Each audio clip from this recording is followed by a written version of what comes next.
Salut, c'est Pierre Martin. Sur cette chaîne, je partage ma passion pour les voitures avec des essais, des astuces et des conseils d'entretien. Revenons donc au sujet de la vidéo.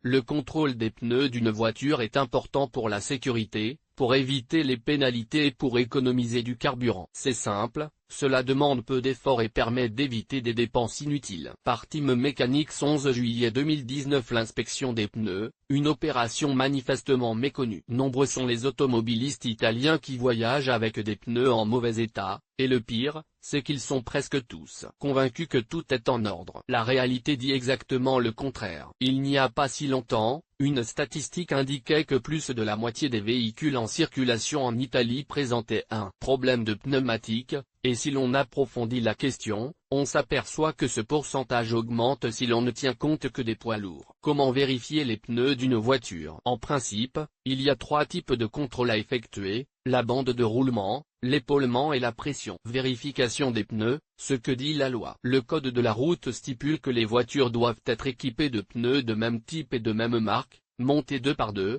c'est-à-dire sur le même essieu, et dont l'usure de la bande de roulement ne ramène pas sa mesure en dessous de 1,6 mm. Cela signifie que ceux qui roulent avec une profondeur de sculpture supérieure à 1,6 mm sont en règle, tandis que ceux qui roulent avec une profondeur de sculpture inférieure ne sont pas en règle et sont donc passibles de sanctions de la part des forces de l'ordre. C'est la seule mention que le code fait des pneus de voiture. Pour être précis, il est techniquement prouvé qu'un pneu d'hiver garantit des performances optimales sur la neige et les surfaces glissantes tant qu'il a une bande de roulement d'au moins 3,6 à 4 mm.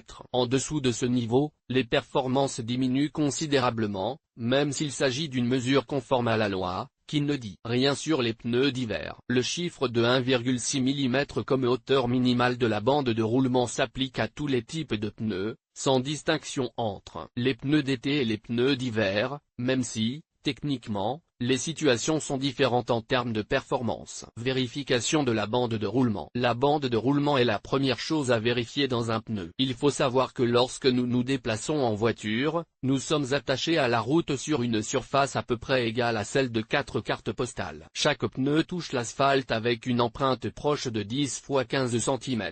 Toute l'adhérence est concentrée sur cette minuscule portion du pneu. C'est pourquoi il est essentiel que la bande de roulement soit efficace et intacte. Un premier contrôle doit être effectué visuellement, en tournant le volant d'abord à droite, puis à gauche, afin de mieux observer les pneus avant. Se munir d'un gant en latex ou, mieux encore, de ceux en plastique très fin que l'on utilise pour ramasser les fruits dans les supermarchés, permet de détecter d'éventuelles anomalies. Il suffit de passer la main sur la surface du pneu pour sentir d'éventuels renflements ou coupures. Le pneu est doté de petits goujons qui sont en fait des repères qui servent de référence. Ce sont de véritables indicateurs d'usure. Lorsque la bande de roulement s'approche de ces encoches, cela signifie qu'il est temps de remplacer le pneu. Pour obtenir une indication plus précise de la hauteur de la bande de roulement, deux instruments alternatifs peuvent être utilisés: une pièce de 2 € ou une petite jauge d'épaisseur. La pièce de 2 € doit être insérée entre les jauges et si les jauges recouvrent complètement le bord doré de la pièce, cela signifie que la hauteur est toujours conforme à la norme,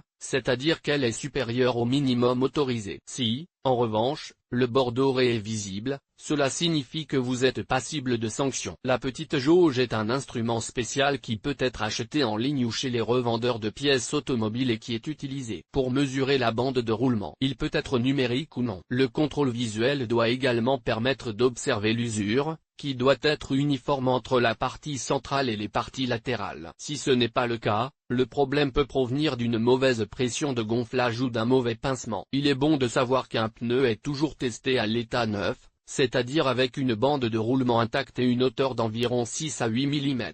Les performances annoncées se rapportent à des pneus en très bon ou en bon état. Lorsque la bande de roulement mesure moins de 1,6 mm, la sécurité du véhicule est sérieusement compromise, en particulier dans des conditions humides ou mouillées. Voici tous les conseils pour savoir quand changer de pneu. Contrôle des pneus. Pression. La pression correcte des pneus est un autre facteur clé pour garantir une usure régulière de la bande de roulement, une économie de carburant et un trajet beaucoup plus sûr. Une pression de pneus inférieure aux valeurs spécifiées par le constructeur automobile, généralement indiquée à l'intérieur de la trappe à carburant, entraîne une usure plus importante des pneus sur les bords de la bande de roulement et génère une consommation de carburant plus élevée. Inversement, une pression plus élevée entraîne une usure plus importante de la bande centrale du pneu et allonge les distances de freinage. Elle réduit également l'empreinte au sol, ce qui crée une situation potentiellement dangereuse. Une mauvaise pression des pneus entraîne des sensations de conduite différentes et une mauvaise tenue de route,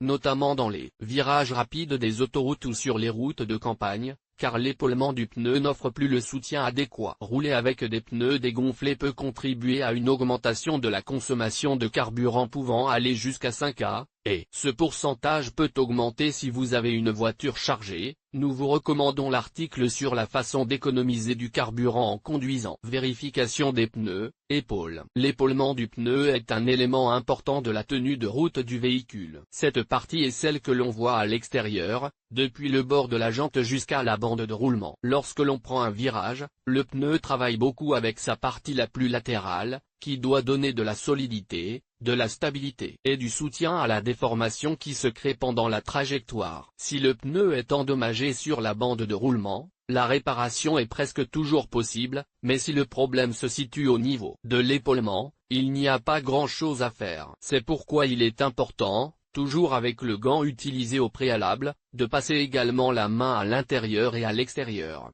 Toute bulle, gonflement ou entaille peut cacher un problème insoluble et générer une explosion ou un affaissement soudain du pneu, ce qui vous met dans une situation très dangereuse. Il suffit de pincer le pneu par inadvertance sur une bordure de trottoir pour créer le dommage. Soyez prudent lors des vérifications. Nous vous recommandons également l'article sur la convergence des voitures, publié dans Guide pratique.